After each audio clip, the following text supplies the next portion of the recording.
prévoit en gros la globalisation des activités back-office, entre autres la RDV et la GDV qui deviendront donc à terme le pilotage et l'anticipation. Donc centralisation des activités back-office et pour laisser sur le terrain des agents frontline, simples agents enregistrement, donc dépose bagages puisque les bornes libre-service prennent la place des agents. Et donc une activité qui se hubise, on va dire, c'est-à-dire qu'on ne travaille plus par entité mais on travaille sur le hub. L'agent va devenir un agent hub.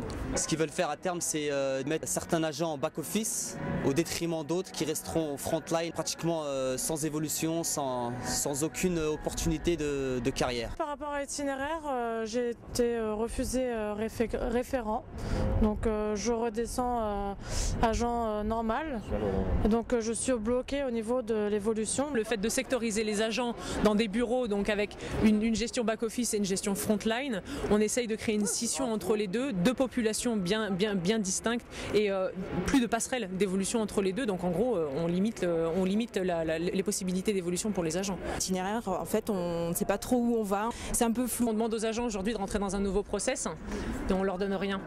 On leur dit que leurs compétences actuelles en cours, c'est-à-dire les compétences ARDV, c'est-à-dire responsables de vol, les compétences de gestion de vol, vont glisser dans le projet itinéraire, continuer à être validées, mais derrière ils n'ouvrent rien. C'est-à-dire qu'ils vont contribuer à l'évolution de la compagnie via le nouveau process sans rien acquérir derrière. On aime notre boulot, il ne faut pas que ça devienne le boulot banal. On demande aux agents maintenant de ne pratiquer plus qu'une seule activité, sachant que l'activité d'agent d'escale est quand même une activité plurale. On a l'enregistrement, le back-office, l'embarquement. On va aujourd'hui mettre les gens, stabiliser les agents sur des zones par journée ou par carrément cycle entier de travail, semaine entière de travail. Ils vont faire des semaines entières d'enregistrement, des semaines entières d'embarquement, des semaines entières de back-office. Et en gros, à côté de ça, on leur donne rien. Ils ont fait la langue de bois, ils n'entendent pas, en fait ils n'ont pas d'image de la réalité, ils ne voient pas la réalité, ils ont des chiffres bien écrits sur des papiers, ils ont un projet qui est super beau sur le papier, mais ils ne vivent pas la réalité. Donc là, au jour d'aujourd'hui, le but c'était d'amener à la direction la réalité, les agents dans leur vécu, dans leur quotidien, et de leur faire prendre conscience qu'il fallait mettre dans ce projet le paramètre humain. On veut une qualité de service irréprochable, mais on ne nous donne pas les outils pour ça. Je pense que la direction oublie de mettre en avant la clientèle. Comme nous a répété en briefing, c'est que c'est l'économie qui prime.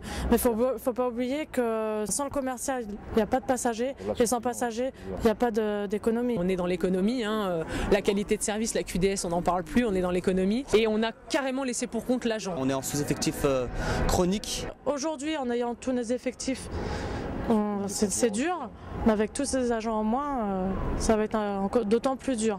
Et j'ajoute, la clientèle va le ressentir, ça c'est sûr.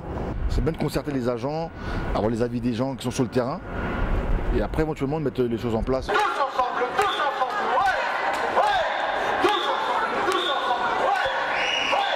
On vient d'être reçu en délégation donc avec des représentants de toutes les entités afin de faire part du ressenti, parce que malgré tout il y a quand même un ressenti bien spécifique sur chaque entité.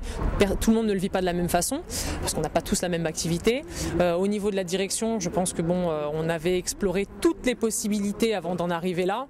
On est reçu cet après-midi pour avoir, on va dire, les réponses et on verra bien ce qu'il en est. Et le projet, s'il doit être repoussé au maximum pour qu'on puisse obtenir ce qui est écrit sur le papier, on le repoussera jusqu'au bout. Et s'il faut gréver encore, on grèvera encore. Nos reporters seront sur les lieux des événements. Grâce à nos appareils, ils vous permettront d'entendre le témoignage des faits sans que le commentaire soit souvent nécessaire. Témoignage irrécusable de la vérité.